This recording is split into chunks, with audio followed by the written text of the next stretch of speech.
이걸 지금 믿으라고요? 우리 이탈리아 사람이에요. 한국보다 선진국 사람이라고요. 우리나라가 한국보다 딸리지 않잖아요. 세계 최고의 문화를 가졌다고 자부하던 이탈리아의 한 청년이 영국 공항의 입국 심사장에서 믿을 수 없는 상황에 분노를 했습니다. 자신이 틀렸다는 것에 큰 충격을 받은 건데요.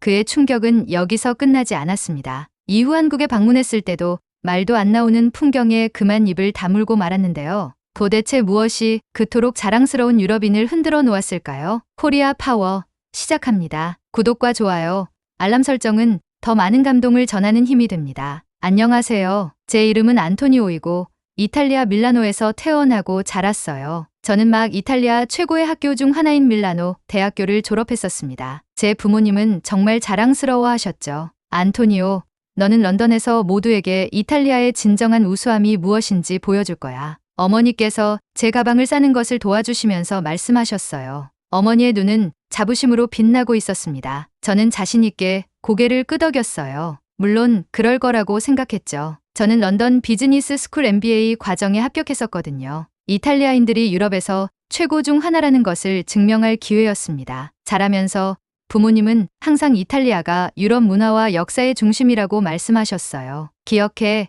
안토니오. 아버지는 일요일 저녁 식사 때 자주 말씀하셨습니다. 이탈리아는 세계의 로마 제국, 르네상스, 그리고 역사상 가장 훌륭한 예술을 선사했단다. 우리는 위대한 국가야. 저는 모든 말씀을 믿었어요. 어떻게 믿지 않을 수 있겠어요?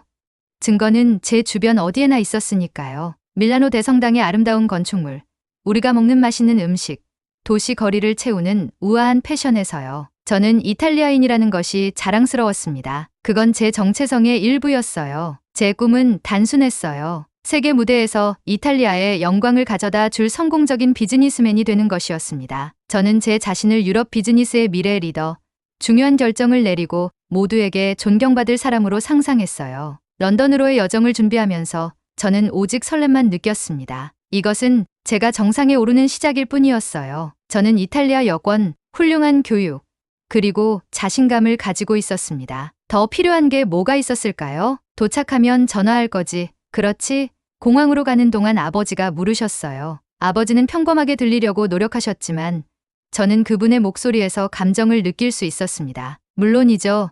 아버지, 저는 약속했어요. 착륙하자마자요. 공항에서 저는 제 친구 민석을 만났습니다. 그는 제가 온라인으로 알게 된 한국 학생이었고 역시 런던 비즈니스 스쿨에 다닐 예정이었어요. 그는 충분히 좋은 사람 같았지만 저는 그에 대해 많이 생각하지 않았습니다. 한국은 유럽에서 지리적으로도 중요성 면에서도 너무 멀었거든요. 적어도 그때는 그렇게 생각했어요. 런던행 비행은 순조로웠습니다. 저는 대부분의 시간을 미래의 성공과 저를 기다리고 있는 모든 놀라운 경험들에 대해 꿈꾸며 보냈어요. 저는 이전에 이탈리아 밖에서 살아본 적이 없었지만 걱정하지 않았습니다. 결국 유럽은 유럽이니까요. 그리고 이탈리아인이라는 것은 제가 이미 엘리트의 일원이라는 의미였어요. 우리 비행기가 히스로 공항에 착륙했을 때 민석과 저는 함께 입국 심사를 향해 걸었습니다. 저는 전혀 걱정하지 않았어요. 유럽연합의 일부인 이탈리아 여권으로 영국 입국은 간단할 거라고 생각했거든요. 너무 틀렸습니다. 민석이 먼저 갔어요. 그는 한국 여권을 건네주었고 입국 심사관은 그것을 거의 보지도 않고 도장을 찍으며 영국에 오신 것을 환영합니다라고 말했습니다. 그 다음은 제 차례였어요. 저는 자신감 있게 이탈리아 여권을 건네주며 같은 빠른 처리를 기대했습니다. 대신 심사관의 얼굴이 심각해졌어요. 그는 제 여권의 모든 페이지를 넘기며 각 도장과 비자를 자세히 살펴봤습니다. 그리고 나서 그는 질문을 시작했어요. 방문 목적이 무엇입니까? 저는 런던 비즈니스 스쿨 학생입니다. 저는 제 학생 비자를 가리키며 대답했어요. 어디에 머무를 예정입니까? 학교 근처 학생 기숙사예요. 영국에 얼마나 오래 머물 계획입니까? 질문은 계속 이어졌고 하나씩 더해졌습니다. 저는 긴장하기 시작했어요. 제 여권에 문제가 있었나요? 비자 신청에 실수를 했나요? 마침내 심사관이 설명했습니다. 지연에 대해 죄송합니다만 우리는 이탈리아 국적자들에 대한 새로운 절차가 있습니다. 추가 확인이 필요해요. 저는 그곳에 서서 충격을 받았어요. 제가 항상 특권과 지위의 상징으로 여겼던 이탈리아 여권이 이제 문제를 일으키고 있었습니다. 한편 민석은 혼란스러운 표정으로 반대편에서 저를 기다리고 있었어요. 그냥 운이 없었을 뿐이야. 민석이랑 학생 기숙사로 가는 지하철을 타면서 스스로에게 이렇게 말했어요. 아마 무작위로 검사하는 거겠지. 하지만 마음 깊은 곳에선 창피했습니다. 왜 민석의 한국 여권은 문제가 없었는데 제 이탈리아 여권은 문제가 생긴 걸까요? 현대적인 지하철이 런던 지하 터널을 빠르게 통과했어요. 새로운 도시에 온 설렘에 집중하려 했지만 자꾸 공항에 서 있었던 일이 머릿속에 맴돌았습니다. 이탈리아인이라는 건 유럽 어디서나 존중받는다고 항상 믿어왔거든요. 근데 이제는 그게 확실하지 않았어요. 기숙사 건물에 도착했을 때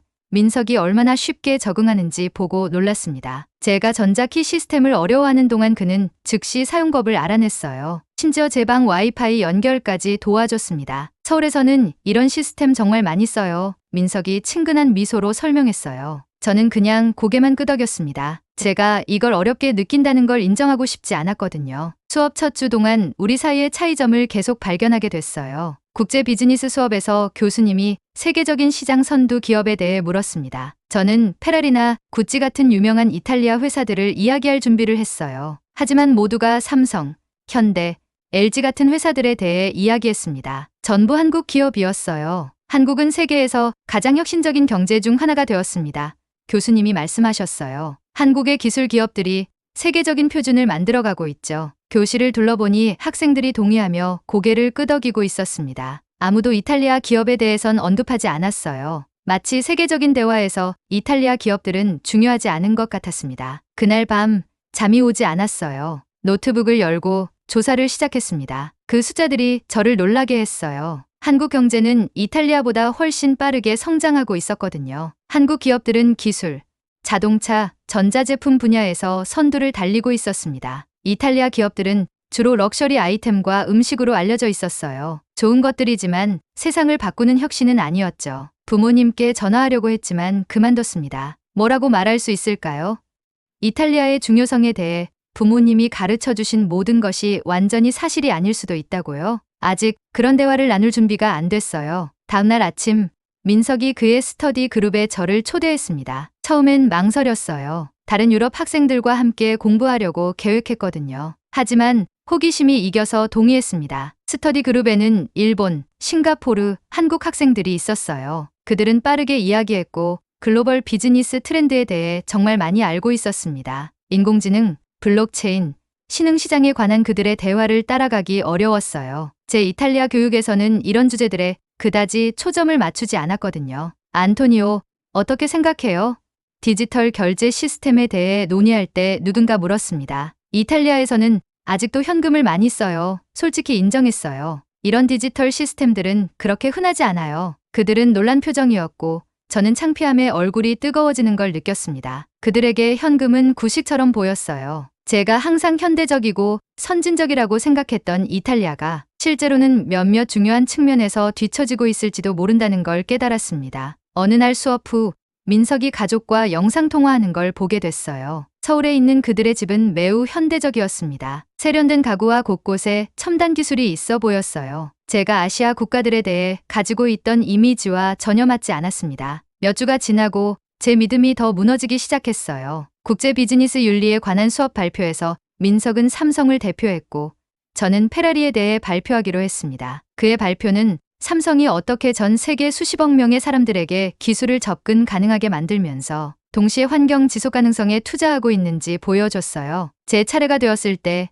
페라리의 장인 정신과 전통에 대해 이야기했습니다. 제게는 인상적으로 들렸지만 수업 동료들은 삼성의 글로벌 영향력에 더 관심이 있어 보였어요. 페라리는 부유층을 위한 아름다운 자동차를 만들지만 삼성은 전 세계가 소통하는 방식을 바꾸고 있었습니다. 교수님이 어떤 회사가 더 긍정적인 글로벌 영향력을 가지고 있는지 투표하게 했어요. 삼성이 압도적으로 이겼습니다. 이상한 감정들이 섞여 들었어요. 실망감, 혼란, 그리고 아직 정확히 무엇인지 말할 수 없는 또 다른 감정이요. 제 안에서 뭔가가 변하고 있었습니다. 그날 밤 제 방에 혼자 앉아 휴대폰으로 밀라노 사진들을 보았어요. 여전히 제 나라를 깊이 사랑했습니다. 아름다운 건물들, 맛있는 음식, 풍부한 역사, 이런 것들은 항상 제 일부일 거예요. 하지만 처음으로 내 나라를 사랑한다는 것이 오늘날 세계에서의 그 위치에 대해 솔직해지는 것도 포함하는지 궁금했습니다. 봄이 런던에 찾아왔습니다. 공원에는 꽃들이 피어나고 부드러운 빗방울이 내리고 있었어요.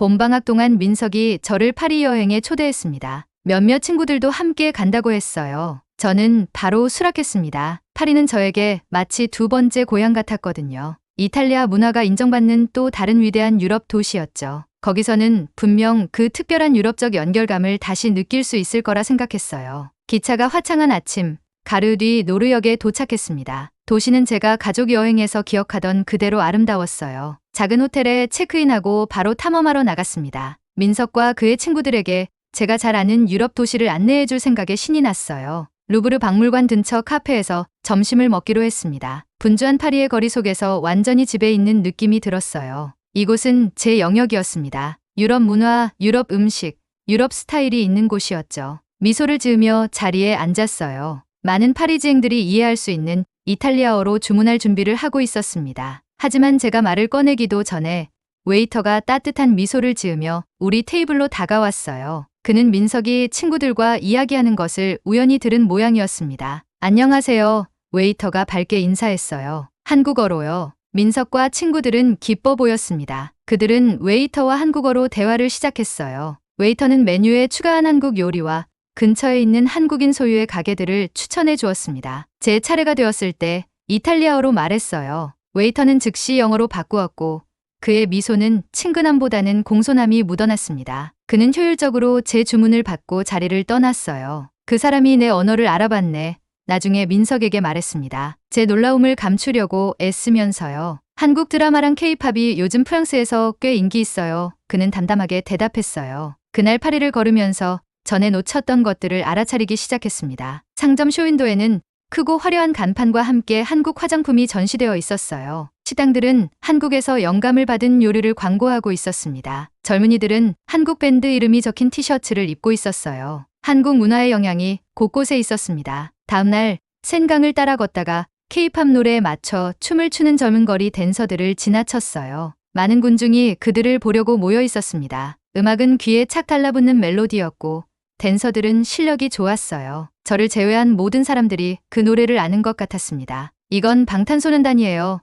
제 혼란스러운 표정을 보고 민석이 설명했어요. 아마 지금 세계에서 가장 큰 음악 그룹일 거예요. 마치 아는 척하며 고개를 끄덕였지만 사실 그들에 대해 한 번도 들어본 적이 없었습니다. 이탈리아에서는 이탈리아 음악, 미국 팝 또는 클래식 유럽 노래를 들었어요. 케이팝은 제 세계의 일부가 아니었습니다. 그날 저녁 에펠탑을 방문했어요. 줄을 서서 기다리는 동안 또 다른 놀라운 점을 발견했습니다. 직원들이 아시아 관광객들에게 존중하고 인내심 있는 어조로 말하고 있었어요. 우리 앞에 있던 시끄럽고 요구가 많은 이탈리아 가족에게는 직원들이 무뚝뚝하고 형식적이 되었습니다. 이런 작은 순간들이 여행 내내 계속해서 일어났어요. 고급 백화점에서는 판매 직원들이 민석이 비싼 시계를 시착해 볼 수 있도록 서둘러 도왔습니다. 제가 직접 다가갈 때까지 저는 대부분 무시당했어요. 레스토랑에서는 서버들이 먼저 한국인 친구들에게 최고의 요리를 추천했습니다. 마지막 놀라움은 베르사유 궁전을 방문했을 때 찾아왔어요. 거울의 전당에서 한 투어 가이드가 한국어로 단체에게 설명하고 있었습니다. 다른 가이드는 더 작은 그룹에게 이탈리아어로 말하고 있었어요. 한국 단체는 귀중한 손님처럼 대우받았고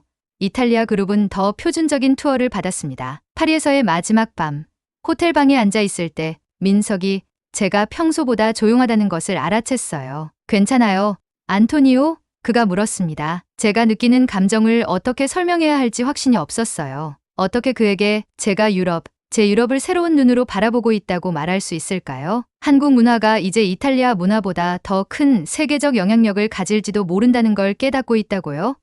그처럼 생긴 사람들이 어떤 상황에서는 저처럼 생긴 사람들보다 더 나은 대우를 받고 있다는 것을요. 그냥 피곤해요. 그렇게 대답했습니다. 런던으로 돌아온 후 이탈리아 관련 뉴스를 더 자세히 보게 됐어요. 경제적 어려움, 정치적 문제, 감소하는 세계적 영향력에 관한 보도가 헤드라인을 채우고 있었습니다. 이건 제가 믿도록 배웠던 이탈리아가 아니었어요. 세계적으로 존경받고 다른 사람들이 따라야 할 기준을 세우는 선도적인 국가요. 국제 비즈니스 윤리 수업에서 기업 책임에 관한 토론이 있었습니다. 저는 이탈리아 비즈니스 가치를 보여줄 수 있다고 확신하며 페라리를 대표하기로 했어요. 민석은 삼성을 대표했습니다. 페라리는 운 좋은 소수를 위해 아름다운 차를 만들어요. 토론 중에 민석이 말했습니다. 삼성은 전 세계 수십억 명의 삶을 개선하는 기술을 만들어요. 그들은 혁신을 부유층뿐 아니라 모든 사람에게 가져옵니다. 저는 좋은 대답을 할 수 없었어요. 수업에서 투표했을 때 삼성이 쉽게 이겼습니다. 그날 저녁 민석과 저는 도서관에서 늦게까지 공부했어요. 그는 제 좌절감을 알아챘습니다. 있잖아요. 그가 조용히 말했어요. 한국이 항상 성공적이었던 건 아니에요. 50년 전만 해도 우리는 세계에서 가장 가난한 나라 중 하나였어요. 제 할아버지는 먹을 것이 충분하지 않았던 이야기를 들려주세요. 놀라서 쳐다봤습니다. 우리는 모든 것을 위해 싸워야 했어요. 그가 계속했어요. 아마 그게 차이점일 거예요. 이탈리아는 오래전에 위대함을 달성했어요. 여러분은 그것을 유지하려고 노력하고 있죠. 우리는 아직 배고프고 아직 스스로를 증명하고 있어요. 그의 말은 그날 밤 내내 제 머릿속에 맴돌았습니다. 다음날 아버지께 전화해서 이탈리아의 세계적 위치에 대해 안심시켜 주시길 바랐어요. 아버지, 이탈리아가 여전히 예전처럼 세계적으로 중요하다고 생각하세요? 제가 물었습니다. 긴 침묵이 있었어요. 시대는 변하는 거란다, 안토니오.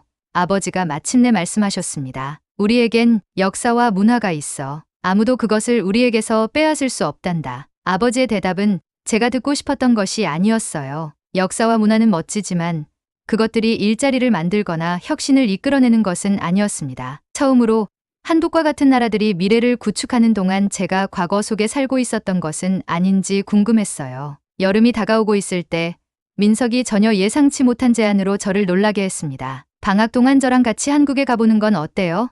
어느 날 수업 후에 그가 제안했어요. 안토니오 씨가 유럽을 보여주셨으니 이번엔 제가 제 나라를 보여드릴게요. 그 생각은 저를 동시에 흥분시키면서도 두렵게 했습니다. 한국은 항상 너무 멀고 제가 알던 모든 것과는 너무 달라 보였거든요. 하지만 제가 경험한 모든 것들 이후로 세계적으로 영향력이 커지고 있는 이 나라를 직접 보고 싶은 호기심이 생겼습니다. 네, 제가 얼마나 빨리 결정했는지 스스로도 놀라며 대답했어요. 가보고 싶어요. 3주 후 우리 비행기는 서울 인천국제공항에 착륙했습니다. 비행기에서 내리는 순간부터 다른 세계에 들어온 것 같은 느낌이 들었어요. 공항은 거대하고 티 하나 없이 깨끗했으며 유럽에서 본 어떤 공항보다도 현대적이었습니다. 무빙워크, 여러 언어로 된 디지털 표지판, 로봇 안내원들이 승객들을 수월하게 안내하고 있었어요. 이건 그냥 공항일 뿐이에요. 제 눈이 커진 것을 보고 민석이 말했습니다. 도시를 보면 더 놀랄 거예요. 그가 저를 준비시킨 것은 옳았어요. 서울은 제가 상상했던 것과는 전혀 달랐습니다. 제가 전통 건물을 기대했던 곳에서 구름을 향해 뻗어있는 반짝이는 마천루의 숲을 발견했어요. 로마나 나폴리처럼 붐비고 혼란스러운 거리를 기대했던 곳에서 질서, 정연한 교통이 흐르는 넓고 깨끗한 거리를 발견했습니다. 디지털 화면이 건물들을 뒤덮고 대중교통은 정확히 시간표대로 운행되고 있었으며 모든 사람들이 목적을 가지고 움직이는 것 같았어요. 이 도시의 이 부분은 얼마나 오래됐어요? 공항에서 조용하고 고속으로 달리는 기차를 타면서 물었습니다. 이 건물들 대부분은 20년도 안 됐어요. 민석이 대답했어요. 서울은 항상 자기 자신을 재건하고 항상 발전하려고 해요. 첫날 밤 시차로 인해 정신이 없는 상태에서 민석 가족의 아파트 창문 밖을 응시하며 별들의 은하수처럼 아래로 펼쳐진 도시 불빛을 바라보고 있었습니다. 이건 제가 상상했던 한국이 아니었어요. 유럽을 따라잡으려는 나라가 아니었습니다. 이것은 숨막히는 속도로 미래를 향해 달려가는 나라였어요. 다음 2주 동안 저의 놀라움은 더욱 커져만 갔습니다. 많은 이탈리아 노인들을 혼란스럽게 할 디지털 키오스크를 자신감 있게 사용하는 노인들을 보았어요. 아이들이 공공공원에서 평범한 주말 활동으로 로봇 프로그래밍을 하는 모습도 봤습니다. 현대자동차 혁신센터를 방문해서 엔지니어들이 실질적으로 스스로 운전할 수 있는 자동차를 시연하는 것도 보았어요. 지하철 시스템은 런던의 지하철을 부끄럽게 만들었습니다. 티 하나 없이 깨끗하고 정확히 시간을 지키며 전체적으로 무료 고속 인터넷이 제공되고 있었어요. 심지어 간단한 식당에서도 디지털 주문 시스템과 로봇 서버가 테이블로 음식을 가져오고 있었습니다. 하지만 저를 감동시킨 것은 기술만이 아니었어요. 그것은 공동체 의식, 효율성, 사람들이 함께 일하는 방식이었습니다. 어느 오후 짧은 소나기가 우리를 덮쳤을 때 낯선 사람들이 즉시 우산을 함께 쓰자고 제안했어요. 우리가 실수로 카페에 가방을 두고 왔을 때 누군가 반 블록을 뛰어와 그것을 돌려주었습니다. 왜 한국이 이렇다고 말해주지 않았어요? 어느 저녁 한강을 내려다보며 물 아래 반사된 도시 불빛을 바라보면서 민석에게 물었습니다. 제가 말했어도 믿으셨을까요? 그는 간단히 대답했어요. 그의 말이 맞았습니다. 제가 믿지 않았을 거예요. 저는 제 눈으로 직접 볼 필요가 있었습니다. 진짜 도전은 가을 학기 전에 가족을 방문하기 위해 이탈리아로 돌아갔을 때 왔어요. 한때 정상적이라고 생각했던 모든 것들이 이제는 답답하게 비효율적으로 느껴졌습니다. 계속 끊어지는 불안정한 인터넷, 거의 정시에 도착하지 않는 버스와 기차들, 간단한 정부 서비스에 필요한 산더미 같은 서류들, 이탈리아인들이 단순히 정상으로 받아들이는 이 모든 것들이 이제는 과거에 갇힌 나라의 증상처럼 느껴졌어요. 내가 변했구나. 우리 테라스에 앉아있을 때 어머니가 관찰하셨습니다. 뭔가 달라 보여. 가능한 것이 무엇인지 보았어요. 설명하려고 했습니다. 이탈리아가 뒤를 돌아보는 대신 앞을 본다면 훨씬 더 나아질 수 있을 텐데요. 아버지가 자신이 가장 좋아하는 와인병을 가지고 우리에게 합류하셨어요. 그러니까 이제 내가 어떤 아시아 나라가 내 조국보다 낫다고 생각한다는 거냐? 우리는 세계에 르네상스를 선물했어, 안토니오. 르네상스는 500년 전 일이에요. 아버지, 조용히 말했습니다. 지금 우리는 세계에 무엇을 주고 있죠? 그 후에 이어진 논쟁은 고통스러웠지만 필요했어요. 처음으로 저는 맹목적인 애국심 때문에 이탈리아를 변호하고 있지 않았습니다. 저는 제 나라를 깊이 사랑했어요. 그 아름다움, 문화, 마음을 말이죠. 하지만 이제 저는 무언가를 사랑한다는 것은 그것이 완벽하지 않을 때 완벽하다고 가장하는 것이 아니라 더 나아지기를 바라는 것이라는 걸 이해했습니다. 마지막 학기를 위해 런던으로 돌아왔을 때 아이디어를 가지고 민석에게 다가갔어요. 논문 주제로 혁신 이전에 초점을 맞추고 싶어요. 그에게 말했습니다. 특히 유럽 기업들의 활력을 되찾는데 도움이 될 수 있는 한국 비즈니스 모델을 연구하는 거예요. 그는 놀란 표정이었어요. 정말요? 이탈리아 비즈니스에 초점을 맞춘 주제를 선택할 줄 알았는데요. 예전에는 그랬을 거예요. 인정했습니다. 하지만 이렇게 하는 것이 더 많은 도움이 될 수 있을 것 같아요. 이탈리아는 저에게 역사와 아름다움을 감상하는 법을 가르쳐 주었어요. 한국은 정체성을 잃지 않으면서 미래를 받아들이는 방법을 보여주었고요. 민석이 미소 지었어요. 가장 좋은 여행은 당신을 변화시키지만 또한 당신을 집으로 데려옵니다. 단지 새로운 눈으로요. 그의 말이 맞았어요. 저는 제 이탈리아 정체성을 버린 게 아니었습니다. 그저 확장했을 뿐이었어요. 이 여정은 국가적 자부심이 자신의 나라가 우월하다고 믿는 것이 아니라 그 나라가 최고의 자신이 되기를 바라는 것이어야 한다는 걸 가르쳐 주었습니다. 캠퍼스를 가로질러 걸으면서 민석과 제가 이제 얼마나 쉽게 문화 사이를 오가며 각각에서 최고를 취하고 있는지 알아차렸습니다. 제 이탈리아적 열정과 그의 한국적 효율성이 결합되어 우리는 강력한 팀이 되었어요. 한때 이탈리아가 세계의 중심이라고 믿었던 그 소녀는 사라졌습니다. 그 자리에는 오늘날 세계에서 어떤 나라도 모든 해답을 가지고 있지 않다는 것을 이해하는 젊은 남자가 서 있었어요. 그리고 그 이해 속에서 실망이 아닌 가능성을 발견했습니다. 세계 간의 다리를 놓고 서로에게서 배우며 어느 한쪽이 혼자서 달성할 수 있는 것보다 더 나은 무언가를 창조할 기회를요. 안토니오의 여정은 우리에게 중요한 교훈을 남깁니다. 세상은 끊임없이 변화하고 있으며 한 나라의 과거 영광이 현재의 위치를 보장하지 않는다는 것을요. 그는 자신의 나라를 진정으로 사랑한다는 것이 그 나라의 모든 것을 맹목적으로 찬양하는 것이 아니라 더 나은 미래를 위해 변화하기를 바라는 마음이라는 것을 깨달았습니다. 안토니오가 이탈리아와 한국 사이에서 발견한 것처럼 때로는 우리의 가장 큰 성장은 익숙한 울타리 밖에서 이루어집니다. 다른 문화를 통해 자신을 바라볼 때 비로소 진정한 자기 발견의 여정이 시작되는 것입니다. 여러분의 생각들을 댓글로 남겨주세요. 그리고 마음에 드셨다면 구독과 좋아요 부탁드려요. 지금까지 시청해주셔서 감사합니다.